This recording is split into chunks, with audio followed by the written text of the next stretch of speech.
খবরের ভিত্তিতে তল্লাশি চালিয়ে যাত্রাপুর থানার পুলিশ বিশাল সাফল্য পেলে বুধবার নিশিরাতে।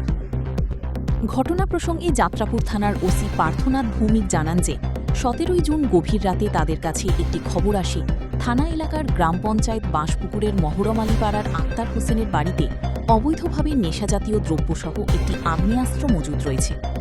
এই খবর পাওয়ার কিছুক্ষণ পরেই যাত্রাপুর থানার ওসির নেতৃত্বে সাব ইন্সপেক্টর বিজয় চক্রবর্তী, রুমি আক্তার এবং টিএসআর জওয়ান ও থানার বেশ কয়েকজন কনস্টেবলকে নিয়ে তড়িঘড়ি ছুটে যান নির্দিষ্ট স্থানে। রাত তখন প্রায় ৩টা।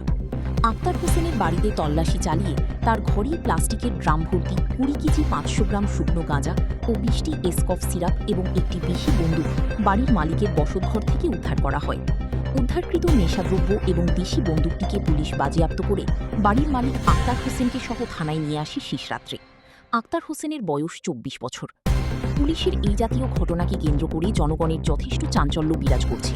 তার কারণ, দীর্ঘ বহু বছর পর নেশা কারবারি এবং আগ্নেয়াস্ত্রসহ উদ্ধার করার ঘটনাকে কেন্দ্র করে মানুষের মধ্যে যথেষ্ট চাঞ্চল্য বিরাজ করছে।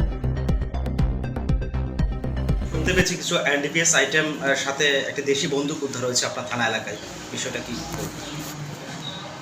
আজকে ভোর ৩টার সময় আমাদের কাছে একটা ইনফরমেশান আসে যে কিছু কন্ট্রাব্যান্ড উইথ আর্মস এক জায়গায় স্টোর আছে বাঁশপুকুর এরিয়াতে। তখন আমরা আমাদের যে অফিসার বিজয় চক্রবর্তী এবং রুমি আক্তার দুইজনকে নিয়ে আমরা একটা রেড করি। ওখানে রেড করে ২০ কেজি ৫০০ গ্রাম গাঞ্জা, ২০টা কোরিন ফসফেট কফ সিরাপ আর একটা দেশি বন্দুক কান্ট্রিমেড গান পাওয়া যায়। এগুলো আমরা সিজ করি এবং একটা স্পেসিফিক এনডিপিএস কেস রেজিস্টার হতো। গ্রেপ্তার করা কাউকে সম্ভব? একজন লোক ওই কানেকশনে একজন লোককে আমরা ডিটেন করি, এর বিরুদ্ধে কেস রেজিস্টার হবে এবং কোর্টে পাওয়া যাবে। আচ্ছা, তাকে আজকে কোর্টে পাঠাবে? আজকে কোর্টে পাঠাবে। ঠিক আছে।